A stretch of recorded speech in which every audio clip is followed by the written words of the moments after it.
Violência patrimonial é aquele tipo de violência que envolve destruição ou danificação de um patrimônio de outra pessoa, né?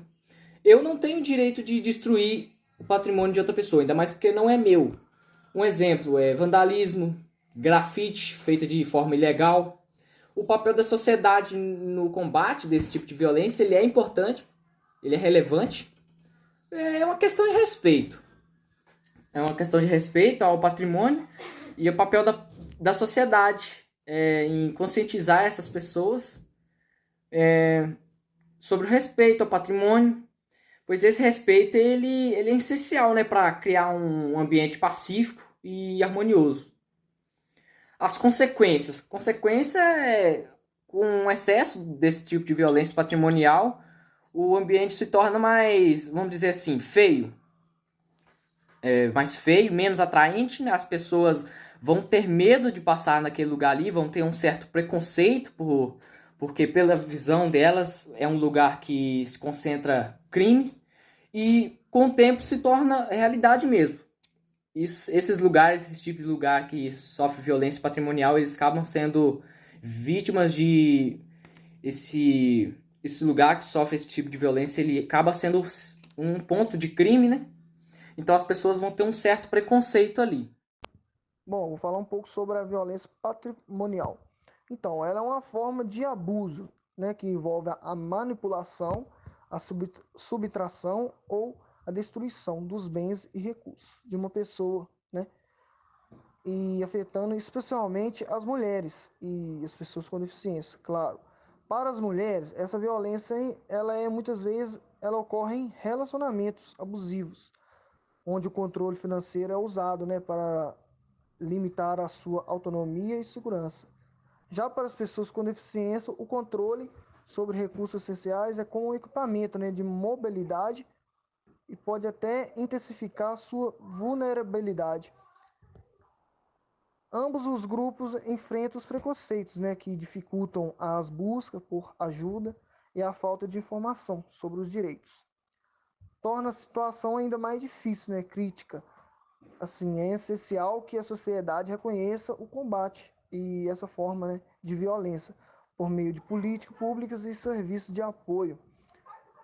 E é acessível, né, promover a conscientização sobre os direitos das vítimas, né, e garantir o suporte adequado. São passos fundamentais, né, para criar um ambiente mais seguro e igualitário, né? Então são esses aspectos aí que nós vemos sobre a mulher e as pessoas com deficiências, né? Dentro da violência patrimonial. Bom, rapaziada, então eu vou falar sobre a definição e apropriação do indivíduo, né? Seria literalmente a desigualdade social na vida dos idosos. Primeiramente, eu vou falar sobre os principais destaques, que seriam a necessidade de proteger os direitos dos idosos e combater bastante a violência patrimonial. Bom, eu vou falar sobre, primeiramente tudo, o ponto negativo que acontece muitas das vezes, infelizmente, na renda financeira, né? Seria as definições. Primeiro, a apropriação ou o indivíduo do indivíduo dos bens dos idosos, incluindo roubo e exploração financeira. Ou seja, o idoso, quando vai comprar um remédio ou um alimento, acaba que realmente é bastante explorado, né?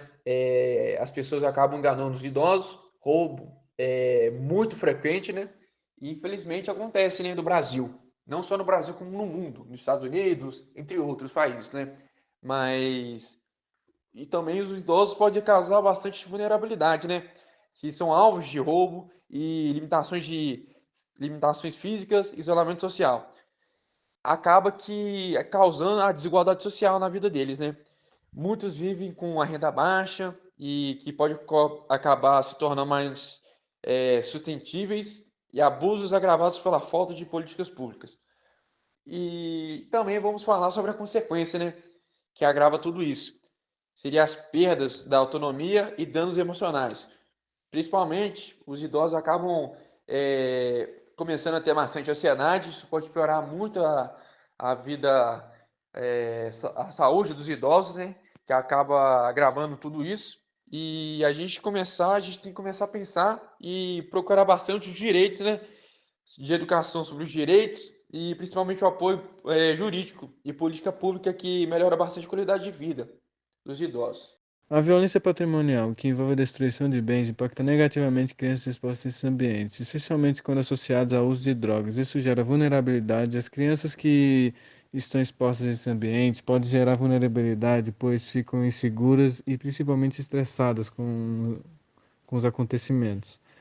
Ciclo de violência. O uso de drogas pode levar a crimes que aumentam a violência patrimonial, como roubos, etc. Problemas emocionais, exposição à violência causa ansiedade e depressão à criança. Normalidade de violência. Crianças podem começar a normalizar comportamentos violentos, pois elas estão muito ativas nesse meio. É crucial implementar programas de prevenção e oferecer apoio psicossocial para proteger as crianças e promover um futuro mais saudável. Combater a violência patrimonial com medidas preventivas e repressivas como políticas efetivas, vigilâncias, educações e conscientizações, apoio às vítimas. Além disso, a violência patrimonial também pode afetar a confiança dos investidores, a imagem da região ou cidade, a quantidade de vidas da população. Esses atos podem resultar em perda de bens e valores, danos materiais, custo de reparo e substituição, impactos negativos no turista e investimentos, desestabilização da economia local. Violência patrimonial, incluindo atos que danifiquem ou destroem propriedade como vandalismo, roubo, furto ou danos à propriedade privada ou pública. A violência patrimonial envolve o controle ou destruição de bens e afeta especialmente pessoas LGBT e mulheres.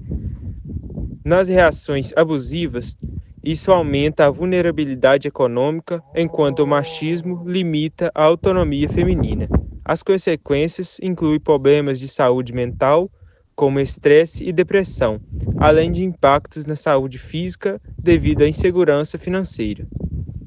É uma questão que releva um ciclo de opressão que precisa ser enfrentado para garantir apoio e igualdade às vítimas.